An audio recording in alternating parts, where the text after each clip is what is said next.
Infecções. Quando nós falamos em infecções, nós estamos falando também relacionando a biossegurança. Se eu tenho alguma falha no que tange, a biossegurança, consequentemente eu posso ter uma infecção. E ela pode ser causada por bactérias, micro-organismos presentes na instituição, ou até mesmo no ambiente em que a pessoa ela está inserida. Mas é importante entender esse conceito de infecção no nosso dia a dia de trabalho, porque ele também está inteiramente interligado a medidas de biossegurança. E quando nós falamos dessa infecção, que antigamente nós chamávamos de infecção hospitalar, hoje a gente fala de infecção relacionada à assistência à saúde, nós abrimos também um leque de possibilidades, E por isso que a gente precisa entender, essa aplicabilidade no nosso dia a dia de trabalho e também o quanto que o enfermeiro ele precisa conhecer sobre as infecções. Então vamos lá, vamos falar mais sobre isso. Então agora a gente vai falar sobre uma portaria de número 2616 de 98, que ela considera, então, só que o que eu falei anteriormente, de infecção hospitalar, toda infecção adquirida após a admissão do paciente em um hospital. Então, ele não veio com essa infecção. Durante o seu tratamento, durante a assistência, ele acabou adquirindo essa infecção, podendo se manifestar durante a internação, ou ele pode receber a alta e começar a apresentar sinais e sintomas dessa infecção, desde que esteja relacionado à permanência do paciente na instituição ou a procedimentos hospitalares que ele realizou naquele local.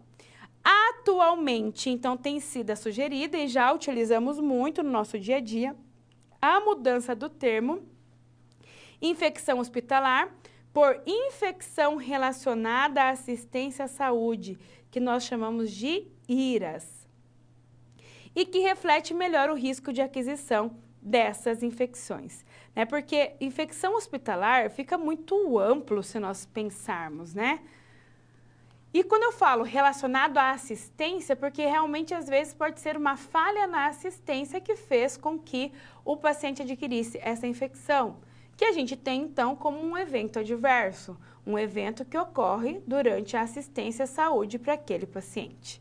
Então, por isso que hoje nós falamos das IRAS, das infecções relacionadas à assistência à saúde.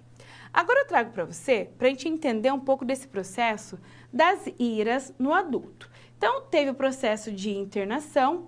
Antes de 72 horas da internação, a gente pode, considerar como IRAS, como uma infecção relacionada à assistência à saúde, quando elas são associadas a procedimentos diagnósticos e terapêuticos realizados durante esse período. Então, eu configuro como uma infecção relacionada à assistência à saúde. Se tiver menos de 72 horas, mas eu associo a algum procedimento que foi realizado durante esse período.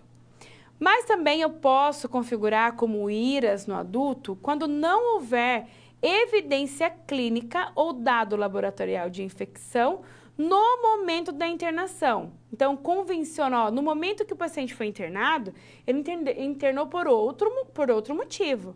Não foi nada infeccioso. Ele internou, lá no momento a gente não conseguiu constatar nenhum tipo de infecção, só que após 72 horas após a sua admissão, ele começou a apresentar sinais sugestivos de uma infecção. Aí, então, nós convencionamos que o paciente ele pode estar com uma infecção relacionada à assistência à saúde, tá? Então, são esses casos aí que configuram a IRA no adulto, a IRAS no adulto, Já no RN, ele acaba sendo diferente, Então, exceto as transmitidas de forma transplantária, por meio da placenta, e as associadas à bolsa rota superior a 24 horas, não são considerados IRAS. E são considerados IRAS todos os tipos de infecção após o seu nascimento, Então, vamos pensar, que ele estava protegido ali, com a mãe e após o nascimento, então, algo que ele teve ambiental, a gente pode considerar como uma infecção relacionada à assistência à saúde. Agora vamos ver outro conceito importante para a gente compreender essas questões da infecção, que é o quê? a transmissão. Então, entende-se por transmissão como a transferência de um agente etiológico animado de um reservatório ou fonte para um novo hospedeiro suscetível. Então, eu vou transmitir, né, um micro-organismo de uma pessoa que tem ali o agente etiológico animado para outro local e que ele pode se desenvolver, né, e dessa forma nós temos a transmissão propriamente dita. Então, a transmissão ela pode ocorrer de forma direta ou de forma indireta, né? Então, às vezes eu faço essa transmissão, né, que a gente chama de uma transmissão cruzada, né? A gente fala muito sobre a transmissão cruzada entre os profissionais da área da saúde, porque eu levo por meio das minhas mãos, que acaba sendo um fômite muito presente no nosso dia a dia, de levar para um lugar ou para o outro, né, um micro-organismo, e de uma forma indireta, né, que muitas vezes não fica tão visível nessa transmissão e que ela pode acontecer. Então, quando eu falo de transmissão cruzada, é essa questão, né, de eu levar para um local para o outro. Então, o que a gente tem que pensar, né, que nós somos profissionais da área da saúde, nós trabalhamos com as nossas mãos. As nossas mãos, ela acaba sendo o nossa ferramenta de trabalho. Não é verdade? Eu cuido do meu paciente por meio da minha mão. Eu pego no paciente, vou no outro, não faço higienização das mãos. E se um paciente está com algum micro-organismo, ou eu mesmo estiver com micro-organismo, eu vou acabar passando para essa outra pessoa. Então, isso é uma transmissão cruzada. Então, por isso que a gente fala tanto na higienização das mãos, para prevenir essa transmissão cruzada. Então, quando eu lavo minha mão, tenho sujidade, lavo a minha mão, faço a higienização das mãos, eu quebro, né, esse ciclo. Ou quando eu vou e uso um álcool gel, utilizo na mão, eu também acabo quebrando esse ciclo. Então, por isso, né, que a gente tem diversas formas aí de transmissão desses micro-organismos. Agora, eu vou mostrar para você, então, a forma de transmitir que a gente chama da infecção, tanto endógena como exógena. Essa infecção, né, endógena é uma infecção causada por micro-organismos presentes no organismo da própria pessoa, né? Então, nós temos aí micro-organismos patogênicos que pode causar, né, infecção, né, diante de alguma diminuição da imunidade, né, entre outros fatores, e aí ela da nossa própria microbiota, tá? Então, por isso que a gente chama do quê? De endógena.